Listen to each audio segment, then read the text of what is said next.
அவருக்கு 3 பொம்பளை பிள்ளை. அவனே லவ் மேரேஜா? ஆல்ரெடி மூத்த வேறு லவ் பண்ணிகிட்ருக்கேன், அந்த நேரத்தில் இந்த படத்துக்கு கூட்டி போகலாமா வேணாமா அப்படின்னு ஒரு யோசனையில் இருந்தார். இல்லை இல்லை கூட்டி போங்க, கண்டிப்பாக காப்பாற்றுவோம் படம்னு.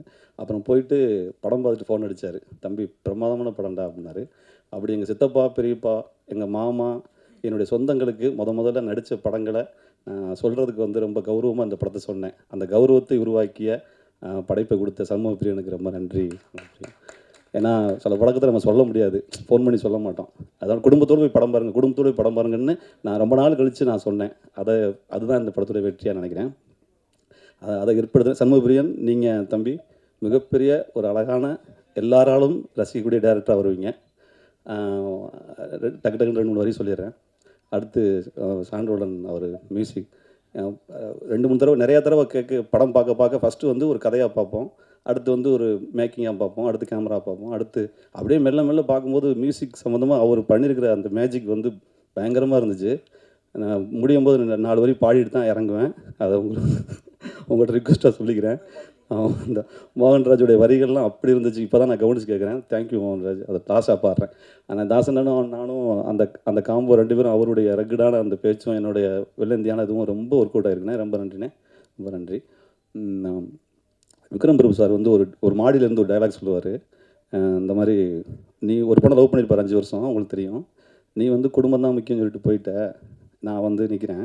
அடுத்து இப்போ லவ் பண்ண பொண்ணு வந்து, இப்போ கல்யாணம் பண்ணலான்னு வந்த பொண்ணு வந்து லவர் தான் முக்கியம்னு போயிட்டா, இப்போ நான் தான் நிற்கிறேன், 2 பக்கமும் நான் தான் பாதிக்கப்பட்டேன் அப்படின்னு சொல்லும்போது, அந்த ஒரு வரி மொத்த படத்தையும் தாங்கி நிறுத்தி அவர் மேலே ஒரு பயங்கரமான ஒரு பரிதாபத்தை ஏற்படுத்திச்சு. உண்மையிலேயே அந்த இடம் பயங்கரமாக, அந்த இடத்த பார்க்கும்போது விக்ரம் சாரை பார்க்கும்போது அங்கே இருக்கிற அந்த ஒரு பாவமான முகமும், அடுத்து தாசனனை வந்து சரக்கு அடிச்சிட்டு இருக்கும்போது பாட்டில் உடச்சிட்டு நிற்பார்ல, அந்த அடிக்க முடியாத அந்த தருணமும், அந்த அவரை வந்து அந்த மார்க்கெட்டில் போகிற சண்டை போடும்போது தொட்டவனை திரும்பி பார்ப்பாப்புல, அந்த கண் அவ்வளோ ஆக்ஷனும் அவ்வளோ மென்மையும் மிக்ஸான ஒரு ஹீரோ வந்து ரொம்ப ரொம்ப பிரமாதமாக பண்ணிட்டீங்க சார். எனக்கு ஒரே படத்தில் அப்புறம் கடைசியாக கூட தாசன்கிட்ட பஸ்ஸை விட்டு இறங்கி நான் அந்த பொண்ணை ராதாவை கல்யாணம் பண்ணிக்க போகிறேன் அப்படின்னோடனே, அப்போ மறுபடியும் தாசன் பழைய மாதிரி ஆரம்பிப்பாப்புல, யோ அப்படின்னு பாப்புல, யோ அப்படின்னா டக்குன்னு மாமா புரிஞ்சுக்குங்க மாமா அப்படின்பாரு. அதை வந்து யோன்னு சொல்லிவிட்டு 10 நிமிஷம் எத்திக்ஸாக ஐயோ மாமாவை சொல்லக்கூடாதுன்னு அந்த இடம் அற்புதமாக பண்ணிட்டீங்க சார். Super sir. உண்மையிலே இது 100% வந்து உங்களுக்கான ஒரு படம். அப்படி தாய் நிறுத்திட்டீங்க. மீனாட்சி, இன்றைக்காவது வந்தீங்க, நல்ல பிரமாதமாக பண்ணிட்டீங்க, நன்றி. இப்போ அடுத்த கட்டமாக என்னென்னா, எனக்கு நம்ம பெரிய படம் ஓடும் சின்ன படம் ஓடாது அப்படின்னு கருத்து வேறுபாடுகள் இருக்கிற இந்த தருணத்தில் அதுக்குள்ளே நான் போக விரும்பலை. ஆனால் ஒன்றே ஒன்று மட்டும், நீங்கள் எதிர்த்த மாதிரி உட்காந்துருக்க, நீங்கள் இருக்கிற வரைக்கும் பெரிய படம் ஓடும் சின்ன படம் ஓடும் இல்லை, நல்ல படம் ஓடும். இது சத்தியம். அதாவது உங்களுக்கு முன்னாடி சொல்ல வரேன், இது இந்தியாவினுடைய மொத்தத்துலேயும் தமிழ் ப்ரெஸ் மக்கள் மீடியா வந்து எனக்கு பயங்கரமாக பிடிக்கும். ஏன்னா இதை பல நாளாக நீங்கள் இதை நிரூபிச்சுக்கிட்டே இருக்கீங்க. இந்த 8 கோடி 10 கோடி இருக்குன்னு நினைக்கிறேன் தமிழ்நாட்டு மக்கள். அந்த 8 கோடியும் இந்த ஒரு 200 பேராக உட்காந்துருக்கீங்கன்னு நான் நினைக்கிறேன். அதுதான் உண்மை. இங்கே உட்காந்துருக்கிறது வந்து தமிழ்நாடு மக்கள். இந்த தமிழ்நாடு மக்கள் நல்ல படத்தை என்றைக்குமே கைவிட மாட்டாங்க. ஒரு டாக்டர் மாதிரி தான் நீங்கள். அதாவது சில நேரங்களில் டாக்டர் வந்து பேஷண்ட் வரும்போது கொஞ்சம் கோவப்படுவாங்க, ஊசி போட்டால் வலிக்கும், மாத்திரை கொடுத்தா கொஞ்சம் கசப்பாக தான் இருக்கும். ஆனால் அந்த டாக்டர் வந்து நம்ம நல்லா இருக்கிறதுக்காக தான் செய்கிறாங்க. நீங்கள் நல்லா இருக்க தான் செய்வீங்க. அதனால் நீங்கள் போடுற ஊசியோ மாத்திரையோ என்றைக்குமே எங்களை வலிக்காது, எங்களை காப்பாற்ற தான் செய்யணும்னு சொல்லிட்டு உங்களை ரொம்ப ரொம்ப நன்றி தெரிவிச்சுக்கிறேன். அடுத்து அவ்வளோதான், சொன்ன மாதிரி ஒரு 4 வரி சான்றுடன் பாடிட்டு நான் விடப்படுறேன். அந்த வரி எனக்கு இப்படி உள்ளுக்குள்ளே அப்படி இறங்குச்சு, அதுக்காக நான் பாடிடுறேன்.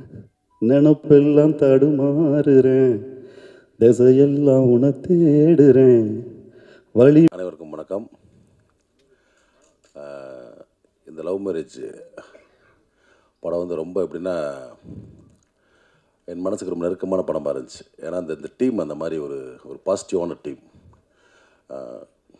கோபிச்செட்டிப்பாளையம் தான் ஷூட்டிங் ஃபுல்லாகவே நடந்துச்சு. எங்களுக்கு பெருசாக அறிமுகம் இல்லை. ஃபஸ்ட் டைம் வந்து டைரக்டரில் மீட் பண்ணேன், சண்முகப்பிரியன் அவர்லாம். ரொம்ப எப்படி சொல்கிறது, ஃபஸ்ட்டு மீட்லேயே ரொம்ப பாசிட்டிவாக ரொம்ப எனர்ஜியான ஒரு டீமாக இருந்துச்சு.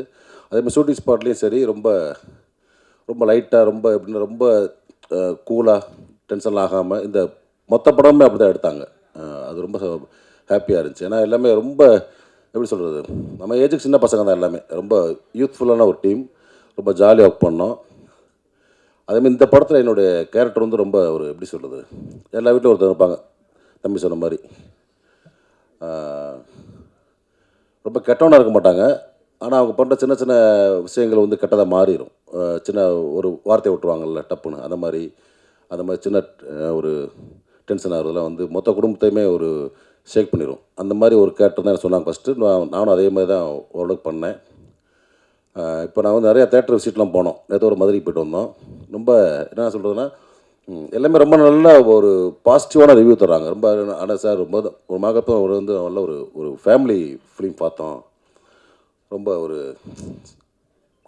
கரெக்டாக இருந்துச்சு சொன்னாங்க. அது ரொம்ப சந்தோஷம். அதே மாதிரி இந்த படத்தில் ஒர்க் பண்ண எல்லா ஆர்டிஸ்ட்டுக்குமே யாரையுமே வேஸ்ட் பண்ணாமல் எல்லாத்துக்குமே கரெக்டாக அந்தந்த கேரக்டரை வந்து பகிர்ந்து ரொம்ப அழகாக பெர்ஃபார்ம் பண்ண வச்ச டைரக்டர் பிரியன் சாருக்கு வந்து ரொம்ப நன்றி. அதே மாதிரி இந்த படத்தை வெளியிட்ட சக்தி ஃபிலிம் ஃபேக்ட்ரிக்கும், அதே மாதிரி சப்போர்ட் பண்ண யுவராஜ் சாருக்கும் ரொம்ப நன்றி. அதே மாதிரி இந்த படத்தில் மியூசிக் ஒரு யூஸ்வலாக இல்லாமல் ஒரு ரொம்ப ஒரு இந்த மாதிரி ஒரு ஃபேமிலி ட்ராமாவில் கொஞ்சம் வழக்கமான ஒரு இசை இருக்கும். அதெல்லாம் இல்லாமல் ஒரு ஒரு நியூ வேவாக ஒரு ஒரு மியூசிக் இருந்துச்சு. இசையமைப்பாளர் சாண்டோல்டன் ஐயா அவர்களுக்கு எனது நன்றி. அதே மாதிரி மோகன்ராஜ் கவிஞர் இப்போ தான் கொஞ்சம் நல்ல நேற்று ட்ராவலில் ரொம்ப நெருக்கமான ரொம்ப ஒரு அற்புதமான மனிதர். ரொம்ப எப்படி சொல்கிறது, எல்லாமே ஒரு வெளிப்படையாக பழகக்கூடிய. ஏன்னா சினிமாவில் பார்த்திங்கன்னா சில பேர் வந்து கொஞ்சம் ரொம்ப ஓப்பனாக இருக்க மாட்டாங்க. ஸோ அந்த மாதிரி இல்லாமல் ரொம்ப வெளிப்படையாக எல்லாமே ஷேர் பண்ணிட்டு நல்லா ஒரு நேற்று நல்ல ஒரு ட்ராவல் ரொம்ப ஜாலியாக இருந்துச்சு. விக்ரம் பிரபு சார் அரிமா நம்பியில் ஃபஸ்ட்டு நடிக்க ஆரம்பித்தோம். நிறைய அவரோட சத்திரியன், புலிகுத்தி பாண்டி இந்த மாதிரி நிறைய படம் நடிச்சிருக்கேன். அவர் நடிக்கிறப்ப எப்படின்னா எப்படி சொல்கிறதுனா ஒரு கூட பிறந்த தம்பி கூட நடிக்கிற மாதிரி ஒரு ஃபீல் இருக்கும் எனக்கு எப்போயுமே. ரொம்ப பாசிட்டிவான ஒரு ஆள், ஒரு வெள்ளையந்தியானம்னு சொல்லுவாங்கள்ல அந்த மாதிரி. ஏன்னா அந்த மாதிரி ஒரு ஃபேமிலியில் வந்தவர், எந்த விதமான இதுவுமே இல்லாமல் டிஸ்டர்ப் இல்லாமல் இருப்பார். ஃபஸ்ட்டு யாருக்கும் எந்த தொந்தரவும் இல்லாமல் ரொம்ப ஒரு அமைதியான ஒரு மனிதர். தொடர்ந்து அவரோட நிறைய படங்கள் பண்ண எனக்கு ரொம்ப ஆசையாக இருக்குது. ரொம்ப தேங்க்ஸ் சார் சப்போர்ட் பண்ணுறதுக்கு. அதே மாதிரி ஹீரோயின்ஸ் இந்த படத்தில் பார்த்தீங்கன்னா இவங்க வந்து ஒரு ஒரு ஹீரோயினாகவே தெரிய மாட்டாங்க. அந்த கதைக்கு அந்த கதாபாத்திரத்துக்கு ரொம்ப பொருத்தமான ஒரு ஆட்களாக இருப்பாங்க. ஸோ அதுவே ரொம்ப இந்த படத்தில் மொத்தமாகவே அப்படி தான் ஏன்னா பெரிய பெரிய ஆடுகளில் ஆர்டிஸ்ட்லாம் போடாமல் ஓரளவுக்கு நம்ம மனசுக்கு நெருக்கமான ஒரு பார்த்த முகங்களாகவே இருந்துச்சு இந்த படத்தில். அதுவே இந்த படத்துக்கு பெரிய பலம். அந்த ஸ்டார் காஸ்டிங் சொல்லுவாங்கள்ல, அந்த மாதிரி இந்த படத்துக்கு வந்து அந்த மாதிரி ரொம்ப ஒரு நம்ம அன்றாடம் பார்க்கக்கூடிய மனிதர்களுடைய முகங்களாக அந்த படத்தில் இருந்தாங்க. அது ரொம்ப ப்ளஸ் இந்த படத்துக்கு. நிறையா பேச வேண்டியிருக்கு எல்லாருமே. ஸோ இந்த படம் எப்படி சொல்கிறது, ஒரு நல்ல ஒரு குடும்ப படமாக எல்லாருக்கும் ஒரு பிடிக்கக்கூடிய படமாக மாறினதுக்கு ப்ரெஸ் பீப்புள் நீங்களும் ஒரு முக்கிய காரணம். அதுக்கு சப்போர்ட் பண்ணவங்க எல்லாருக்குமே தேங்க்ஸ். ஏன்னா இது வந்து ஒரு நன்றி சொல்லும் விழா. உங்கள் எல்லாத்துக்கும் தேங்க்ஸ். இன்னும் தேட்டரில் ஓடிக்கிட்டு இருக்கு. ஸோ இன்னும் சில வாரங்கள் ஓடுறதுக்கு நீங்கள் பெருசாக சப்போர்ட் பண்ணணும். இந்த டீமுக்கு நீங்களுடைய ஆதரவை தொடர்ந்து தரணும்.